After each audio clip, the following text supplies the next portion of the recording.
नमस्कार भक्तांनो. जय जय श्री गुरुदेव दत्त. श्री गुरुचरित्राचे हे पवित्र पारायण आज आपण कथा रूपाने ऐकणार आहोत. आज आपण सुरू करणार आहोत श्री गुरुचरित्र कथा, एक दिव्य पारायण. या कथेत आपल्याला ऐकायला मिळेल श्री दत्तगुरूंच्या अवतारांची लीला परंपरा, भक्तांवरील त्यांच्या कृपा, जीवन बदलणाऱ्या संदेशांचा संगम आणि विविध अद्भुत चमत्कार. आपण या कथा ऐकताना मन शांत करा, श्रद्धेने कान लावा आणि आपले हृदय उघडा. प्रत्येक अध्यायात भक्तांना शिकवणारी, प्रेरणादायी आणि भावस्पर्शी घटना ऐकायला मिळणार आहे.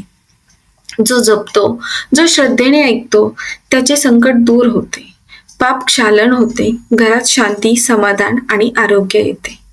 चला तर सुरू करूया दत्तावतारांची दैवी कथा. चला तर मग श्री गुरुचरित्र अध्याय 1 ते 53 ची आपण दिव्य यात्रा सुरू करूयात.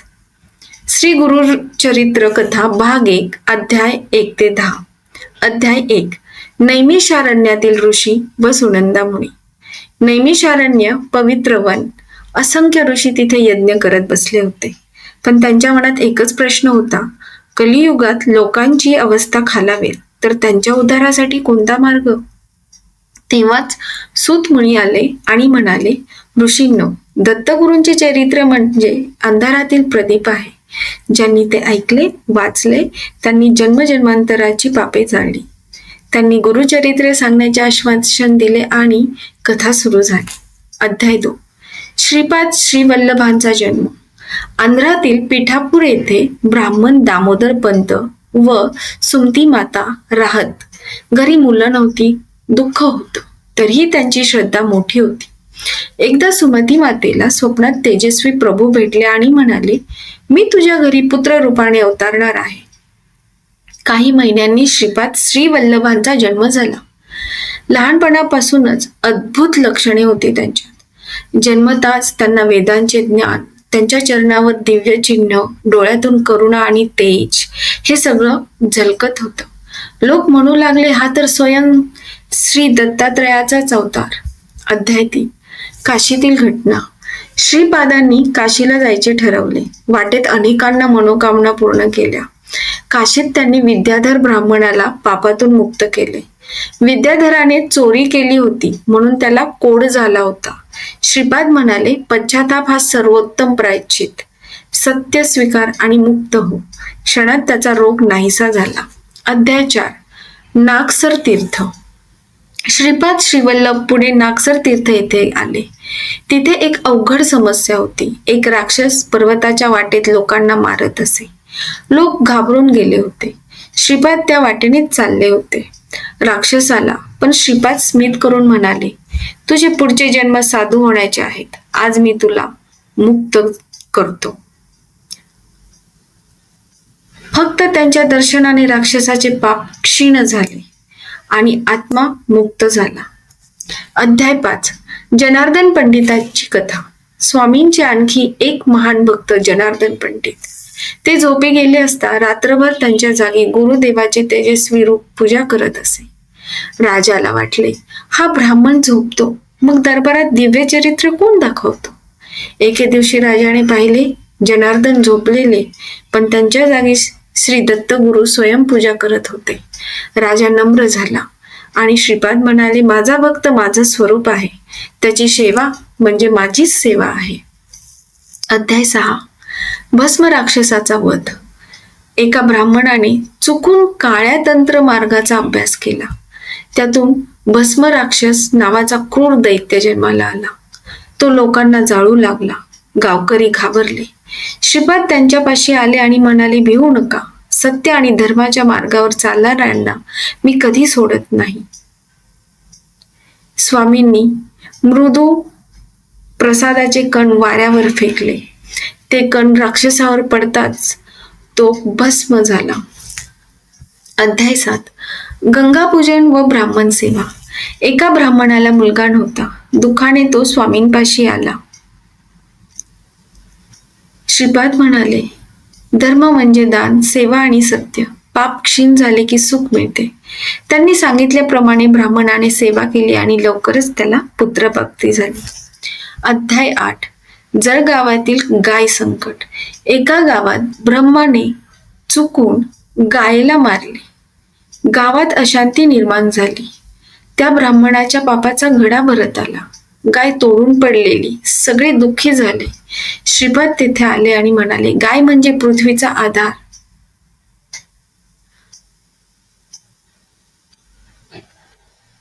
तिच्या सेवेने सर्व कल्याण होते. स्वामींनी केवळ स्पर्श केला आणि गाय जिवंत झाली. गावकऱ्यांनी नतमस्तक होऊन गुरुचरित्राचा महिमा अनुभवला. अध्याय 9. कोकणातील वैष्णवाचे रक्षण. एक भक्त जंगलातून जात होता. डाकूंनी त्याला वेढले. भयाने त्याने फक्त म्हटले, दत्त दिगंबर, श्री दिगंबर, दत्त दिगंबर. तेवढ्याच स्वामी तिथे प्रकट झाले आणि डाकूंना अडवले. भक्त सुरक्षितपणे बाहेर निघाला. स्वामींनी त्याला सांगितले, ज्याच्या मनात मी असतो त्याला भय कसले. अध्याय 10. श्रीपादांचा पिठापूर सोडण्याचा प्रसंग. काळ भरून आला होता. स्वामींना पुढील अवतार स्थानाकडे म्हणजेच कुर्वपूर जायचे होते. आई वडील रडले, गावकरी रडले, पण स्वामी म्हणाले, शरीर जाते पण नाम, जप, कृपा कधीही सोडत नाही. श्रीपाद श्रीवल्लभ निघाले. सारे गाव त्यांच्या पावलांचा आवाज ऐकतच रडत राहिले. इथे भाग 10 अध्याय 10 संपत आहे. इथे आपला भाग दुसरा म्हणजेच अध्याय 11 ते 20 हे पाहूया. अध्याय 11.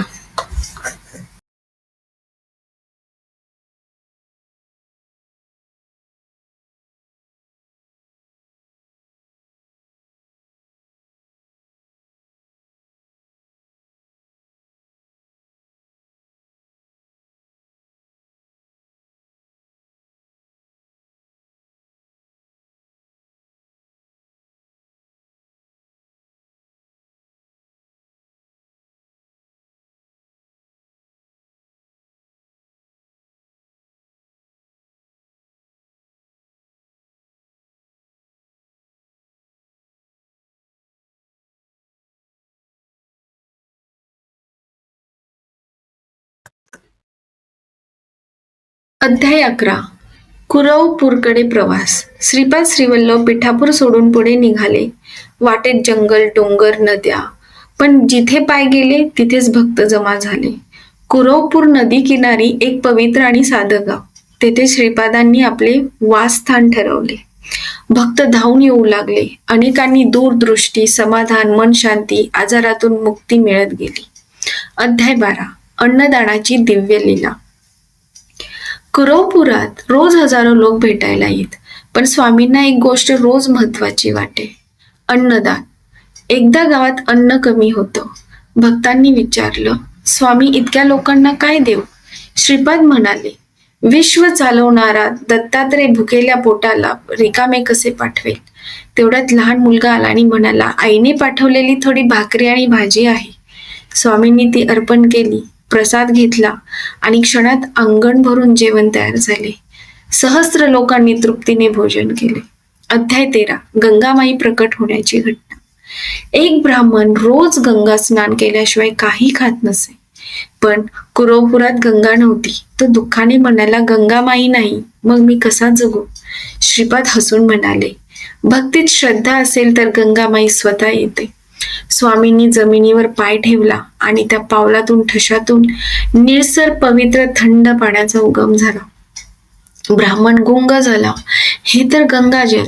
तेव्हा आकाशातून दिव्य आवाज आला, जिथे दत्तगुरु तिथेच मी गंगा. आजही त्याला गंगा उगम असं म्हणतात.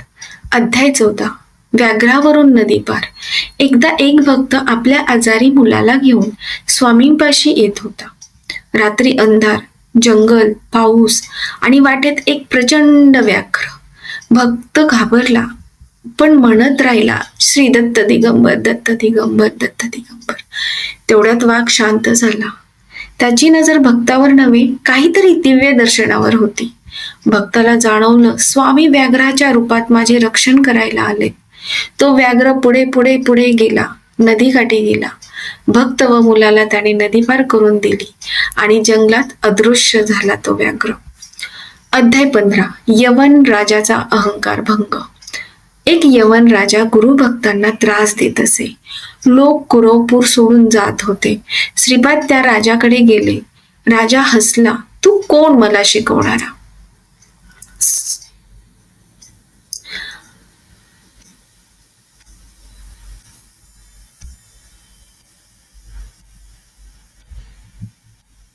स्वामी म्हणाले, अहंकार हा आत्म्याचा सर्वात मोठा शत्रू. तेवढ्यात राजाला झोपेतच अपस्वप्नी भीषण दृश्ये दिसू लागली. दुसऱ्या दिवशी तो थरथरा आला आणि म्हणाला, स्वामी क्षमा करा, मी दत्ताचा भक्त होतो, मार्ग चुकलो. स्वामी म्हणाले, सत्य ओळखणारा माझ्या जवळच असतो. राजा बदलला, लोकांना परत शांतता मिळाली.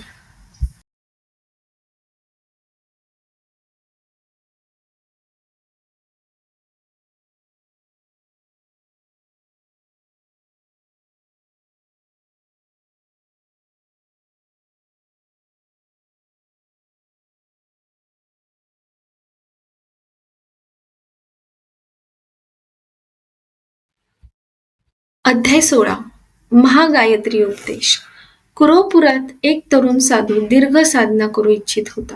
तो म्हणाला, स्वामी मला ब्रह्मज्ञान द्या. श्रीपाद म्हणाले, ब्रह्मज्ञान हे बुद्धीने नव्हे तर शरणागतीने मिळते. स्वामींनी त्याला महागायत्री मंत्राचा उपदेश केला आणि सांगितले, अहंकार सोड, सेवा कर, सत्य बोल. ज्ञान स्वतः पावलांसमोर प्रकट होईल. त्या साधूला आयुष्यभरासाठी दिशा मिळाली. अध्याय 17. कृष्णा नदीवरील तपस्वी. नदी किनारी एक कठोर तपस्वी बसला होता. त्याला वाटत होतं की त्याची साधना मोठी आहे. श्रीपाद तिथे गेले. तपस्वी म्हणाला, तुम्ही कोण? मी दीर्घ तपश्चर्या केली आहे. स्वामी म्हणाले, तप हे इतरांवर श्रेष्ठत्व दाखवण्यासाठी नसते. तप म्हणजे आत्मशुद्धी. स्वामींच्या शब्दांनी तपस्वीच्या मनातील अहंकार वितळला. तो चरणाला लागला, स्वामी मला खरे गुरु भेटले. अध्याय 18. धनुष्य मोडणारा राक्षस. गावाजवळ एक विचित्र प्रकार चालू होता. रोज रात्री एक राक्षस धनुष्य ताणून लोकांना मारत असे. भयाचे वातावरण पसरले. लोक श्रीपादांकडे धावले. स्वामी शांतपणे म्हणाले, धर्म मार्गावर जगणाऱ्यांना कोणीही इजा करू शकत नाही. त्या रात्री स्वामी स्वतः त्या राक्षसाजवळ गेले. राक्षसाने धनुष्य उचलले, पण स्वामींच्या नजरेचा तेज स्पर्श होताच त्याचे हात थरथरले आणि तो खाली कोसळला. ते म्हणाले, तुझ्या मागील जन्मातील पाप तुला इथे आणले. मी तुला मुक्त करतो. राक्षसाचे रूप नाहीसे झाले. तेथे तेजाचा गोळा वर गेला. अध्याय 19. ब्राह्मणांमधील विवाद. कुरुपुरात 2 ब्राह्मण वाद घालत असत. एक म्हणे माझं ज्ञान मोठं, दुसरा म्हणे माझी साधना मोठी. स्वामी त्यांना म्हणाले, ज्ञान वाढतं ते नम्रतेने, साधना वाढते ती सेवेने. वादाने काहीच मिळत नाही. स्वामींनी दोघांनाही सेवा, दान, जप करण्याचा आदेश दिला. थोड्या दिवसात त्यांच्यातील अहंकार गेला आणि ते गुरुभक्त बनले. अध्याय 20. श्रीपादांचे अंतिम दिवस आणि विदेहत्व. स्वामींचा काळ भरून आला हो. कुरुपुरात हजारो भक्त जमले होते. स्वामींनी सांगितले, माझा पुढील अवतार नृसिंह सरस्वती म्हणून होईल. जो श्रद्धा ठेवतो त्याला माझी साथ कधीच सुटत नाही. ते हसत हसत नदीकडे गेले. पाण्यात प्रवेश केला. त्यांच्या शरीरातून तेज बाहेर पसरले आणि क्षणात ते अदृश्य झाले. भक्त रडत म्हणाले, दत्त दिगंबर, दत्त दिगंबर. आमचे श्रीपाद श्रीवल्लभ नदीतील तेजस स्वरूप झाले. कुरुपूर तेव्हापासून पवित्र झाले. भाग 3. अध्याय 21 ते 35. अध्याय 21. दत्तावतार नृसिंह सरस्वतींचा जन्म. श्रीपाद श्रीवल्लभांनी कुरुपुरात विधेयत्व घेतल्यावर जगात दैवाची चाहूल पुन्हा एकदा डोलू लागली. कर्नाटकातील कर्नाट प्रदेशात एक निरागस ब्राह्मण दाम्पत्य राहत होते, माधव आणि अंबा. अंबा मातेच्या स्वप्नात एका रात्री एक तेजस्वी पुरुष आला. तो म्हणाला, तू भक्तीने परिपूर्ण आहेस, तुझ्या पोटी मी अवतरतो. काही महिन्यात नृसिंह सरस्वतींचा जन्म झाला. त्यानंतर घरात प्रकाश, शांती आणि दैवी अनुभूतींचा वर्षाव झाला. अध्याय 22. बाल्यावस्थेतील अद्भुत घटना. लहान वयातच नृसिंह बालक वेदांचे मंत्र म्हणू लागला. 1 वर्षाचं मूल, पण मुखातून वेदघोष. लोक आश्चर्यचकित होत होते. एकदा गावातील यजमानाने म्हटले, या बालकात दैवी तेज दिसतंय. बालकाने स्वतः उपनयन संस्काराची मागणी केली. सर्वच ब्राह्मण थक्क झाले. त्यांनी उपनयन केले आणि मंत्रोच्चार होताच बालक आनंदाने म्हणाले, गुरु माझ्या अंतरी जागे आहेत. अध्याय 23. वनवासाचा निर्धार. नृसिंह सरस्वती बालवयातच म्हणाले, मी जगाचा गुरु आहे म्हणून मला तप करायचं आहे. आई वडिलांनी विनंती केली, बाळा आम्हाला सोडून जाऊ नकोस. पण बालक म्हणाले, आई माझे अस्तित्व संपूर्ण प्राणी मात्रासाठी आहे. ते घर सोडून वनात निघाले. वाटेत ऋषी साधू संतांना भेटले. सगळ्यांनी त्यांच्यातील तेज ओळखले. अध्याय 24. काशीतील उपदेश. काशी नगरीत हजारो विद्यार्थी वेद अध्ययन करत होते. नृसिंह सरस्वती तिथे आले. त्यांनी वेदव्यासांच्या वंशातील एका गुरूंची सेवा केली. काळ जसा जसा गेला तसतसे लोक म्हणू लागले, या तरुण ब्राह्मणात ब्रह्मज्ञानाचं सागर दडलेलं आहे. एका रात्री गुरूंनी विचारलं, तो कोण? त्यांनी उत्तर दिलं, मी स्वयं दत्तात्रेयाचा अंश. मी लोकांना धर्म मार्ग दाखवायला आलो आहे. गुरूंच्या पायांवर त्यांनी प्रणाम केला. गुरूंनी त्यांना नृसिंह सरस्वती हे नाव दिलं. अध्याय 25. औदुंबराखाली पहिली तपश्चर्या. नृसिंह सरस्वती पुढे औदुंबराच्या झाडाखाली बसले. ती जागा अत्यंत पवित्र होती. झाड हलकेच डोलत असे आणि दरवेळी त्यांच्या पानातून दिव्य सुवास येत असे. तिथे बसल्या बसल्या त्यांची साधना वाढत गेली. भक्त जमा होऊ लागले. एकदा एक कोढ रोगी स्त्री रडत आली. तिला कोढ झालेला होता. स्वामी मला उपचार नाही, घर नाही, कोणी नाही. स्वामींच्या डोळ्यात करुणा आली. ते म्हणाले, अगं तुझ्या मनातील वेदनेची जखम मी भरून काढतो. त्यांनी हात ठेवला. त्या क्षणी तिच्या अंगातली कोडाचा ठिपकाही उरला नाही. ती नव्या देहाने उठली. दत्तात्रेय महाराज की जय. अध्याय 26. मूक बालकाला वाणी प्राप्त. एक बाळ जन्मताच मूक होता. आई रडत रडत नृसिंह सरस्वतींच्या चरणी आली. स्वामी म्हणाले, अगं तुझ्या आईच्या प्रेमाने जगाचं रक्षण होतं. ते बालकाला मांडीवर घेतले. त्याच्या जिभेला स्पर्श केला आणि म्हणाले, वाणीचा स्रोत जागा हो. क्षणात बाळ पहिल्यांदाच म्हणाले, गुरुदेव गुरुदेव. आईने आनंदाने डोळे मिटले. तिचं आयुष्य धन्य झालं. अध्याय 27. जलतरणी ब्राह्मणाची कथा. एक ब्राह्मण नदी पार करताना पाण्यात पडला. लाटा त्याला खेचत होत्या. तो ओरडत होता, दत्त दिगंबर दत्त दिगंबर. तेवढ्यात नृसिंह सरस्वतींचं रूप आकाशात प्रकट झालं. लाटा शांत झाल्या. नदीचं पाणी जणू दोन बाजूंना फाटलं. ब्राह्मणाचा जीव वाचला. तो रडत म्हणाला, स्वामी माझ्यावर एवढी कृपा का? स्वामी म्हणाले, जिथे शरण हा शब्द उच्चारला जातो तिथे मी असतो. अध्याय 28. दारिद्र्यातील स्त्रीला सोने प्राप्ती. एक स्त्री फार गरीब होती. तिच्याकडे नवरा नव्हता, मुलं नव्हती, घर नव्हतं. ती रडत रडत म्हणाली, स्वामी मी काय करू? स्वामींनी तिला एक छोटासा काळा दगड दिला. ते म्हणाले, हे भक्तीचं प्रतीक आहे, ठेवून दे. ती घरी गेली आणि दगड ठेवताना तो दगड सोने बनला. स्त्री धावत आली, स्वामी हे कसं? स्वामी म्हणाले, भक्तीचं हृदय शुद्ध असेल तर दारिद्र्य तुटतं. अध्याय 29. नागदेवतेचा प्रसंग. एका गावात रोज नाग येऊन लोकांना चावायचा. गावकरी भीतीत राहत होते. स्वामी तिथे आले आणि म्हणाले, नागदेवता दुष्ट नसतात, ते फक्त बदला घेतात. स्वामी नदी किनारी बसून ध्यान करू लागले. क्षणात त्यांच्या समोर मोठा नाग प्रकट झाला.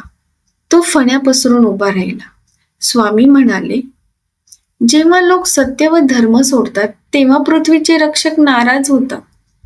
नाग शांत झाला आणि जंगलात नाहीसा झाला. त्यानंतर गावात कोणीच चावलं गेलं नाही. अध्याय 30. वृद्ध दाम्पत्यांचा उद्धार. एक वृद्ध दाम्पत्य मुला वाचून खूप दुःखी होतं.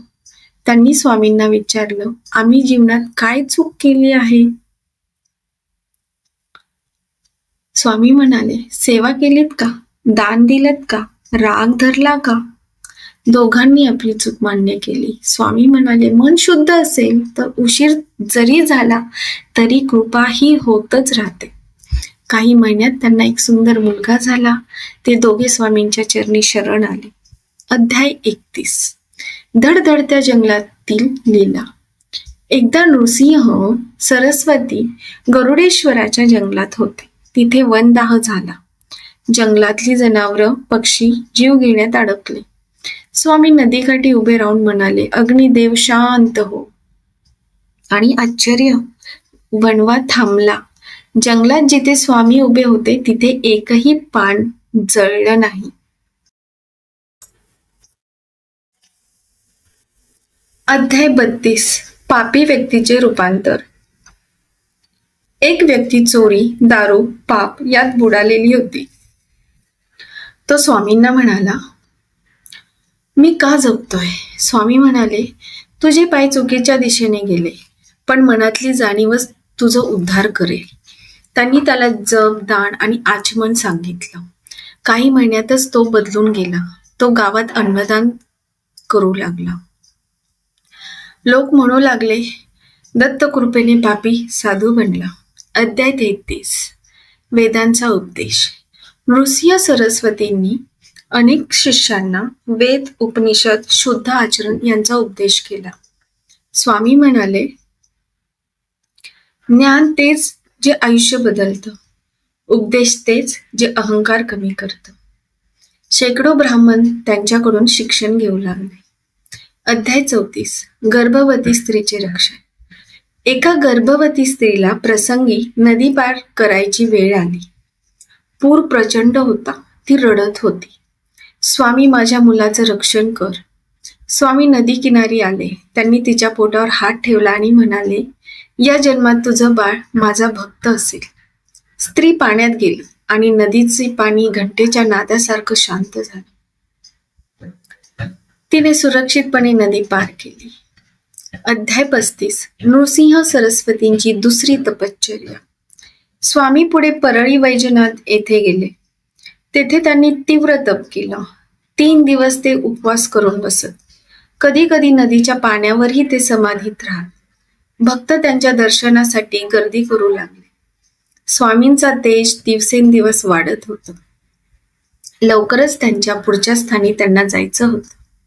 गरियाबाद, पांढरपूर आणि कर्नाटकातली तीर्थ. भाग 4. अंतिम. अध्याय 36 ते 53. अध्याय 36. काशी यात्रेची महिमा. आता कथा येथे काशीच्या पवित्र यात्रेवर आहे. एक ब्राह्मण काशीला जाण्याचा निर्धार करतो, पण मनात भीती. प्रवास कसा असेल, पैसे पुरतील की नाही, काय संकट येतील. तो दत्तगुरूंचा धावा करतो. रात्री स्वप्नात दत्तांचे दर्शन होते. माझे नामस्मरण कर, मी तुझ्या सोबत आहे. ब्राह्मण प्रवासाला निघतो. प्रत्येक टप्प्यावर संकटातून सुटका. लोक त्याला विचारतात, तू एवढा शांत कसा? तो हसतो, माझा गुरु माझ्यासोबत चालतो. शेवटी काशीला पोहोचून त्याची आत्मशुद्ध होते. गुरु म्हणतात, जिथे भक्ती तिथेच काशी. अध्याय 37. नावाडी व दत्तगुरु. एक नावाडी बोट घेऊन नदी पार नेई. मन दुःखी असलं, घरात गरिबी होती, आजार होता, भांडणं होती. तो दत्तांची सेवा करतो, पण मन तुटलेलं होतं. एक दिवस दत्तगुरु स्वतः त्याच्या बोटीवर येतात. नावाडी त्यांना ओळखत नाही. बोट चालवताना दत्तगुरु त्याला म्हणतात, तू माझी सेवा करतोस पण श्रद्धा नाही. तो रडतो, मला ओळखता यावं अशी बुद्धी द्या. गुरु कृपा करतात आणि त्याचे दुःख संपवतात. अध्याय 38. कर्मफळाचा उपदेश. नामधारक सिद्ध मुनीला विचारतो, मनुष्याला एवढं दुःख का? सिद्ध मुनी सांगतात, कर्माशिवाय काहीच नाही. जसे बी पेरावे तसे फळ. ते अनेक कथा सांगतात. वाईट कर्माने जन्मजन्मांतरे दुःख येते, चांगल्या कर्माने जीवन प्रकाशमान होते. आणि शेवटी सांगतात, कर्म जाळणारा एकच उपाय, गुरुभक्ती.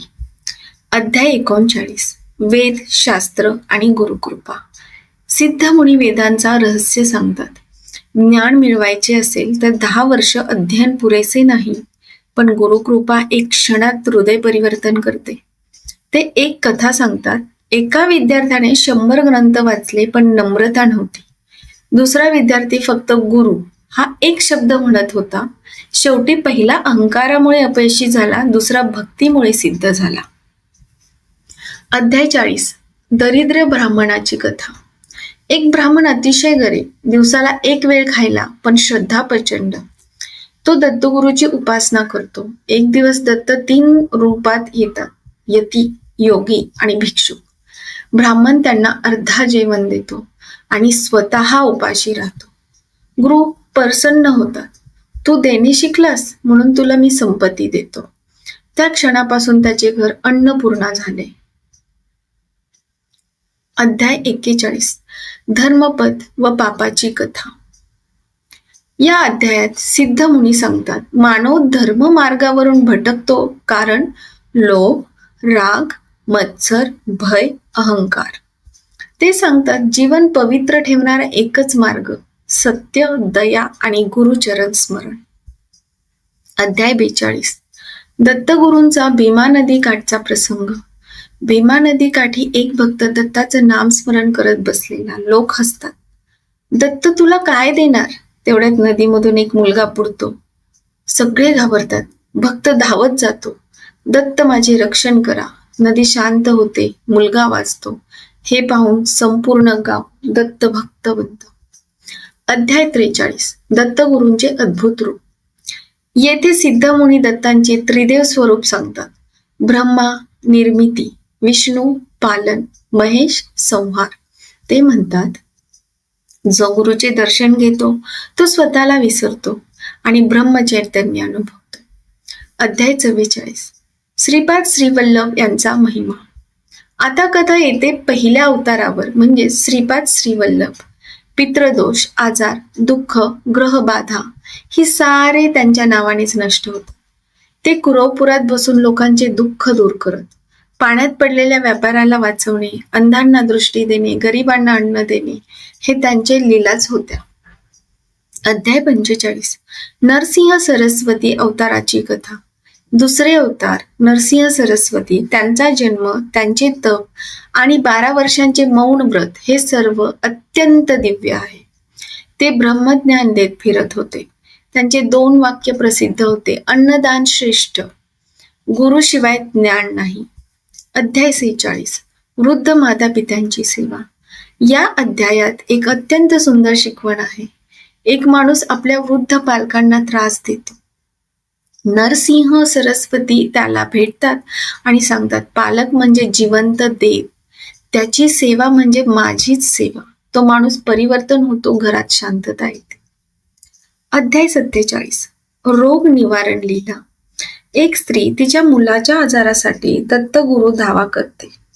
डॉक्टर औषध काहीही काम करत नाही. ती रडत म्हणते, गुरुदेव माझा मुलगा तुम्हाला अर्पण. रात्री स्वप्नात गुरु येतात. उद्याच्या सूर्योदयाला तुळशीला पाणी घाल. ती पाणी घालते आणि मुलगा बरा होतो. अध्याय 48. ब्राह्मणाची परीक्षा. या अध्यायात एक दत्त भक्ताची परीक्षा पाहतात. त्याला म्हणतात माझ्या नावाने भीक माग. भक्त गावोगाव फिरतो. लोक हसतात, काही शिवीगाळी करतात, पण तो शांत राहतो. गुरु प्रसन्न होतात. तू मन जिंकलेस, आता लक्ष्मी तुझ्या घरी येईल. अध्याय 49. कर्मबंधनातून मुक्ती. सिद्ध मुनी समजावतात मनुष्य मरणाला घाबरतो कारण त्याचे कर्म जड आहेत. कर्म हलके करायचे असतील तर दया, दान, गुरुसेवा आणि जप करा. अध्याय 50. दत्तगुरूंचे वैराग्य. दत्त म्हणतात जग तात्पुरते आहे. माणूस इमारती बांधतो पण मन कोसळलेले असते. मनाची इमारत बांधा. ते 10 उपदेश देतात. शांतता, सत्य, क्षमाशीलता, अहिंसा, भक्ती, दान, तप, जप, ध्यान, गुरुचरण स्मरण. अध्याय 51 आणि अंतिम उपदेश. गुरु नामधारकाला म्हणतात सुख दुःख येतात जातात, तू फक्त माझ्या चरणात शरण ये. मी तुझ्या संपूर्ण कुलाचे रक्षण करीन. अध्याय 52. दत्तगुरूंचे अदृश्य होणे. कथा शेवटाला येते. दत्तगुरू नदीकाठी भक्तांना उपदेश देतात आणि हळूहळू प्रकाश रूप होऊन आकाशात विलीन होतात. भक्त रडतात, पण आकाशातून एक आवाज, मी कधीच दूर नाही, जिथे माझे नाम तिथे मी. अध्याय 53. नामधारकाचे उद्धार. संपूर्ण कथा ऐकून नामधारकाची मन शांती होते. त्याचे पाप नष्ट होतात. घरात सुख शांती येते. तो सिद्ध मुनीला म्हणतो, तुमच्या कृपेने माझे जीवन बदलले. ते उत्तर देतात, कथा ऐकणाऱ्यालाही तेवढेच पुण्य मिळते. श्री गुरुदेव दत्त. जो भक्त हे पारायण भक्तीने ऐकतो त्याच्या जीवनात शांती, सौभाग्य आणि कृपा नांदते. गुरुचरणी विनम्र नमस्कार. अवघा गुरुचरित्र संपन्न. श्री दत्त दिगंबर.